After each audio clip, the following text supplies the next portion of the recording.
The topics from the Fourier transforms are, the first one is Fourier integral theorem.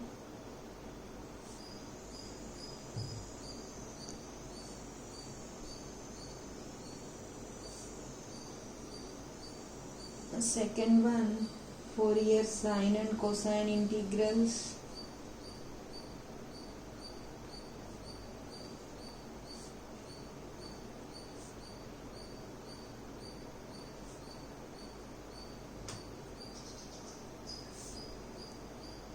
Fourier sine and cosine transforms.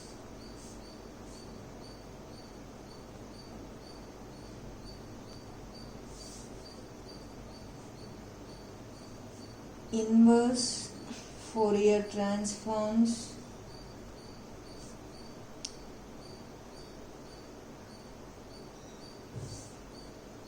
Properties of Fourier transforms.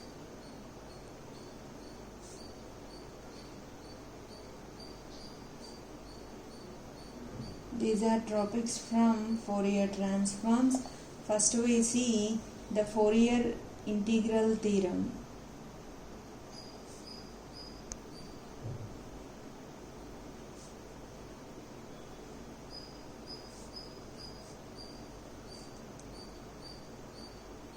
The Fourier integral for the function f of x.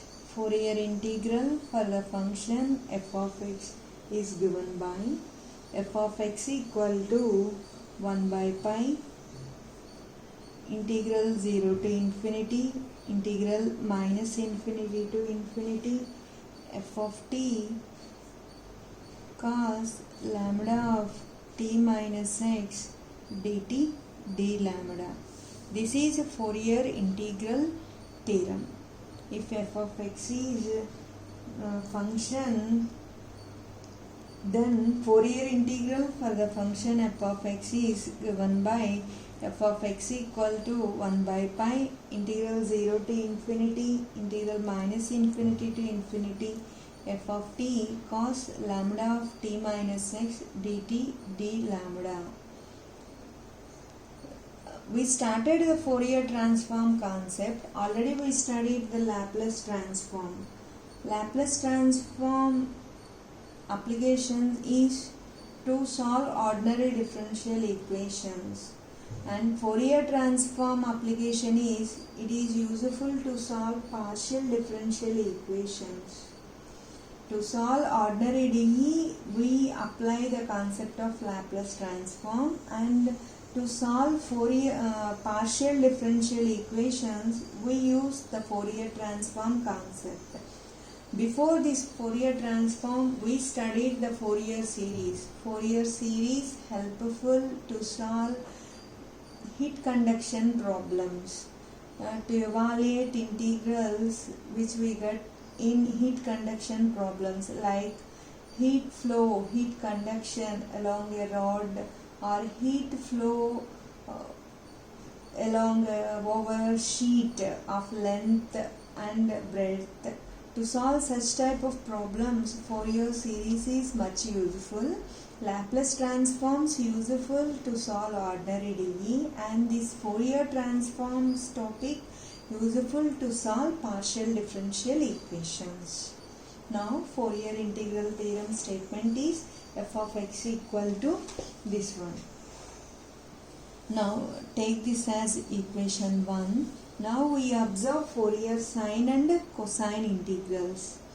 For that one, here we are observing cos lambda t minus x dt d lambda. This can be written as f of x equal to 1 by pi integral 0 to infinity integral minus infinity to infinity f of t. This can be written as cos of lambda t minus lambda x. Clearly cos of a minus b. If we expand this one, cos of a minus b, you will get cos lambda t into cos lambda x plus sin lambda t into sin lambda x dt d lambda. This can be written as 1 by pi integral 0 to infinity minus infinity to infinity f of t cos lambda t into cos lambda x dt d lambda plus another integral we will get 1 by pi integral 0 to infinity integral minus infinity to infinity f of t sin lambda t sin lambda x dt d lambda. Now f of x equal to, if f of t is here either even function or odd function, suppose f of t is odd function, f of t is odd function, we see what happens. F of t is odd function. If f of t is odd function, sin lambda t is sin function is odd function. So f of t odd, sin is odd. Product of two odd functions is even function. So under the integral we have even function. So minus infinity to infinity can be written as 2 into 0 to infinity. Here f of t odd function, cos is an even function, odd into even is odd function, that means minus infinity to infinity odd function becomes 0. So if f of t is odd function, we will get this first integral vanishes and we got f of x as 1 by pi integral 0 to infinity sin lambda x. Here minus infinity to infinity becomes 2 into 0 to infinity f of t sin lambda t dt d lambda. This is called Fourier sine integral. It is called Fourier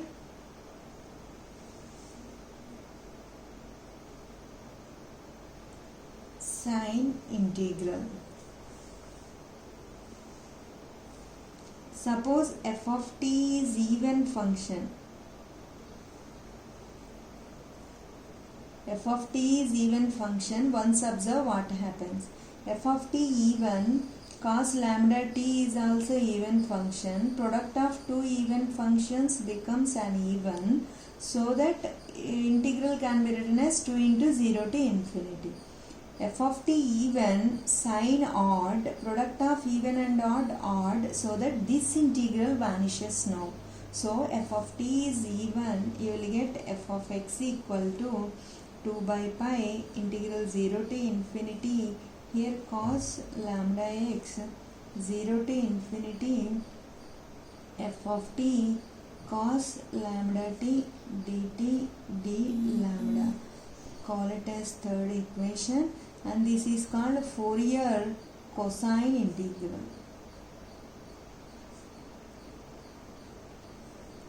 So in the starting we have Fourier integral of the function f of x, and with this, if f of t is an odd function, we will get Fourier sine integral, and if f of t is odd function, we will get Fourier cosine integral.